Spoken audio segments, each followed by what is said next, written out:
Prime Minister Sheikh Hasina apparently made the decision to resign. At very short notice, she requested approval to come for the moment to India. We simultaneously received a request for flight clearance from Bangladesh authorities. She arrived yesterday evening in Delhi. रिश्ता रहा है 1971 में बांग्लादेश की संरचना में भारत ने एक विशेष भूमिका निभाई थी, जिससे जो दक्षिण एशिया का भूगोलिक मैप है वो 1947 के बाद एक बार फिर से बदला था. Statement by minister Shri S Jaishankar. Mr. Chairman, sir, I rise to apprise this august House of certain recent developments pertaining to Bangladesh. As honorable members are aware, India-Bangladesh relations have been exceptionally close for many decades over many governments. Concern about recent violence and instability there is shared across the political spectrum. Since the election in January 2024, there has been considerable tension, deep divides, and growing polarization in Bangladesh politics.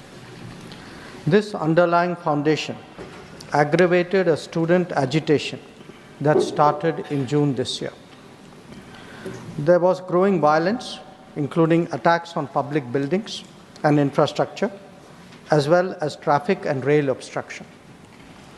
The violence continued through the month of July. Throughout this period, we repeatedly counseled restraint and urged that the situation be diffused through dialogue. Similar urgings were made to various political forces with whom we were in touch. So, despite a Supreme Court judgment on 21 July, there was no let-up in the public agitation. Various decisions and actions taken thereafter only exacerbated the situation. The agitation at this stage coalesced around a one-point agenda, that is that the Prime Minister, Sheikh Hasina, should step down. On 4th August, events took a very serious turn. Attacks on the police, including police stations and government installations, intensified even as overall levels of violence greatly escalated. Properties of individuals associated with the regime were torched across the country. What was particularly worrying was that minorities, their businesses and temples also came under attack at multiple locations. The full extent of this is still not clear. Sir, on 5th August, demonstrators converged in Dhaka despite the curfew.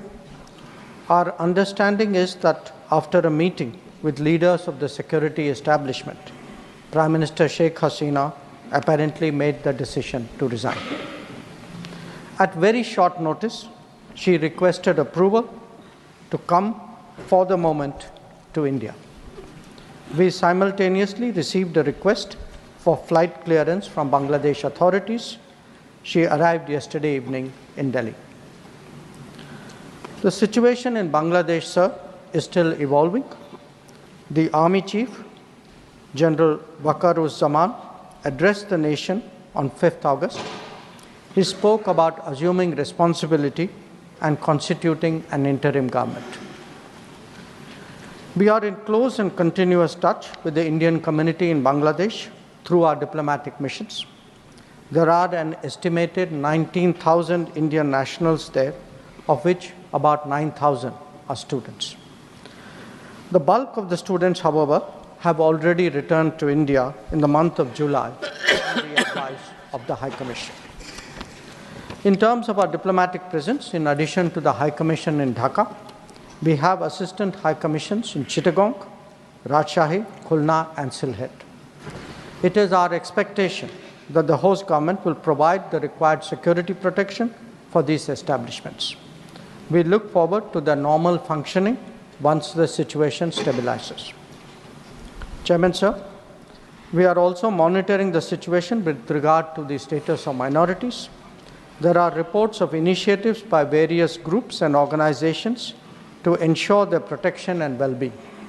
We welcome that, but will naturally remain deeply concerned till law and order is visibly restored. Our border guarding forces have also been instructed to be exceptionally alert in view of this complex situation. In the last 24 hours, we have also been in regular touch with the authorities in Dhaka. This is the situation as of now. I seek the understanding and support of the House in regard to sensitive issues regarding an important neighbor on which there has always been strong national consensus. Thank you. Debate resumes. Shri Deepak Prakash. Shri Deepak Prakash. No. Shri Deepak, please. Nothing positive. Everyone has positive. Please don't expose it. Please. Shri Deepak Prakash. Shri. ऐसे इस विषय पर विदेश मंत्री जी और सर्वदलीय बैठक हो चुकी है। मैं इसलिए इस विषय को उठा रहा हूं क्योंकि विदेश मंत्री ने दोपहर को उसके ऊपर बयान देना है, तो हमारी जो चिंताएं हैं उनको भी अपने संज्ञान में ले लेंगे जब वो बयान देंगे। तो मैं 2-3 बातें आपके समक्ष रखना चाहता हूं। बांग्लादेश से अध्यक्ष जी भारत का एक विशेष रिश्ता रहा है। 1971 में बांग्लादेश की संरचना में भारत ने एक विशेष भूमिका निभाई थी, जिससे जो दक्षिण एशिया का भूगोलिक मैप है वो 1947 के बाद एक बार फिर से बदला था। जो परिस्थितियां बांग्लादेश में आज की तारीख में उत्पन्न हैं वो बहुत ही संवेदनशील हैं और बहुत ही चिंताजनक है। जनवरी 2024 में शेख हसीना जी के नेतृत्व में अवामी लीग की चौथी बार सरकार बनी थी और लगभग 6 महीने के बाद ही एक ऐसी परिस्थिति वहाँ पे उत्पन्न हुई कि एक आंदोलन हुआ और उस आंदोलन के कारण सरकार को इस्तीफ़ा देना पड़ा और शेख हसीना जी को वो मुल्क छोड़ना भी पड़ा। मैं अध्यक्ष जी आपके माध्यम से सरकार के संज्ञान में ये बात लाना चाहता हूँ कि सिर्फ बांग्लादेश ही नहीं है, पिछले 3-4 वर्ष में दक्षिण एशिया के कई ऐसे मुल्क हैं जहाँ पे राजनीतिक अस्थिरता काबिज रही है। चाहे म्यांमार हो, चाहे श्रीलंका हो, चाहे मालदीव्स हो, और पाकिस्तान में भी जो फौज का वर्चस्व है वो सिविलियन सरकार के ऊपर बढ़ता जा रहा है। चीन का हस्तक्षेप भी वेस्टर्न इंडियन ओशन में पिछले कई वर्षों में बढ़ा है और इसलिए मैं सरकार से ये जानना चाहता हूँ, क्योंकि भारत दक्षिण एशिया का सबसे प्रमुख मुल्क है और दक्षिण एशिया में अगर अस्थिरता होती है उसका सीधा सीधा असर भारत पे पड़ता है और सबसे ज़्यादा प्रभाव भारत पे पड़ता है।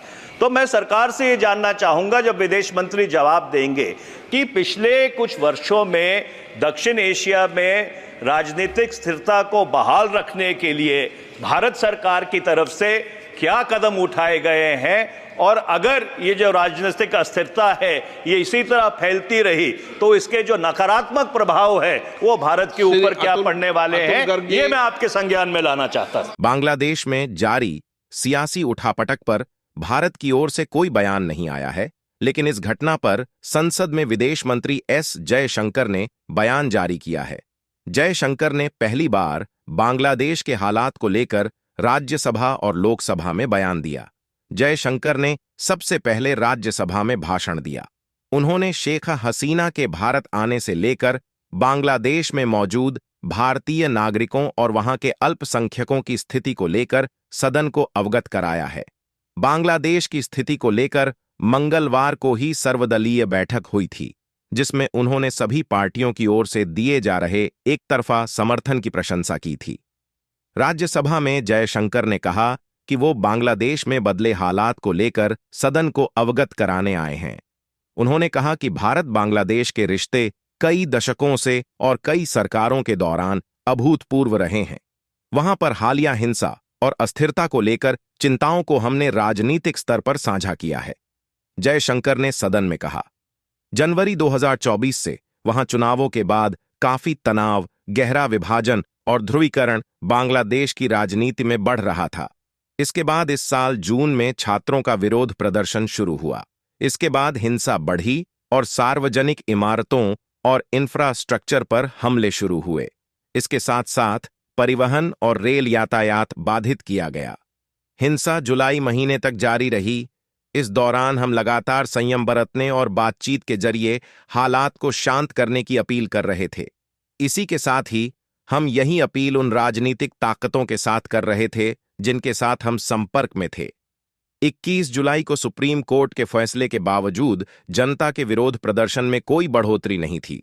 इसके बाद जो फैसले लिए गए और कार्रवाइयां की गईं, उसने हालात को खराब किया। इस स्तर पर हुए आंदोलन का सिर्फ एक ही एजेंडा था और वो था प्रधानमंत्री शेख हसीना अपना पद छोड़ें।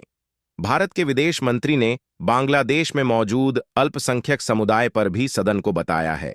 उन्होंने बताया कि भारत सरकार बांग्लादेश में मौजूद भारतीय नागरिकों और अल्पसंख्यकों की स्थिति पर भी नजर बनाए हुए है। जयशंकर ने कहा, 4 अगस्त को हालात और गंभीर मोड़ पर आ गए। पुलिस थानों और सरकारी संपत्तियों पर हमले बढ़ गए। इसके साथ ही सभी तरह की हिंसाओं में बढ़ोतरी हो गई। सत्ता से जुड़े लोगों की संपत्तियों को देश भर में निशाना बनाया गया। जो खास तौर पर सबसे चिंताजनक बात है वो ये है कि अल्पसंख्यकों के व्यापार और मंदिरों को कई जगहों पर निशाना बनाया गया। ये कितने बड़े पैमाने पर हुआ है ये अभी तक साफ नहीं है। विदेश मंत्री जयशंकर ने बताया कि शेख हसीना भारत आई हैं और उनका विमान दिल्ली पहुंचा। उन्होंने कहा, 5 अगस्त को प्रदर्शनकारी कर्फ्यू के बावजूद ढाका में जमा हो गए। हमें जितना समझ में आया है वो ये है कि सुरक्षा प्रतिष्ठानों के नेताओं के साथ बैठक के बाद प्रधानमंत्री शेख हसीना ने इस्तीफा देने का फैसला किया। बेहद शॉर्ट नोटिस पर उन्होंने कुछ लम्हे के लिए भारत आने की अनुमति मांगी। इसी के साथ ही हमें बांग्लादेश प्रशासन की ओर से फ्लाइट क्लियरेंस के लिए अनुमति मांगी गई। वो कल शाम को दिल्ली पहुंची हैं। बांग्लादेश में हालात अभी भी बदल रहे हैं। सेना प्रमुख वकारुज्जमा ने 5 अगस्त को राष्ट्र को संबोधित किया था। उन्होंने जिम्मेदारी लेने और अंतरिम सरकार के गठन पर बोला है। हम बांग्लादेश में मौजूद भारतीय समुदाय के साथ अपने भारतीय मिशनों के साथ लगातार संपर्क में हैं। इस समय लगभग 19,000 भारतीय नागरिक वहां मौजूद हैं, जिनमें से 9,000 छात्र हैं। भारतीय उच्चायोग की सलाह के बाद काफी संख्या में छात्र भारत वापस लौट चुके हैं। अगर हमारी राजनयिक उपस्थिति की बात की जाए तो ढाका में हमारा उच्चायोग मौजूद है। इसके साथ ही हमारे सहयोग उच्चायोग चटगांव, राजशाही, खुलना और सिलहट में हैं। हमें उम्मीद है कि वहां की सरकार इन सभी प्रतिष्ठानों को सुरक्षा और मदद मुहैया कराएगी। विदेश मंत्री अपने 5 मिनट के भाषण के अंत में एक बार फिर अल्पसंख्यकों पर बोले। उन्होंने कहा, हम अल्पसंख्यकों से जुड़े हालात पर भी नजर बनाए हुए हैं।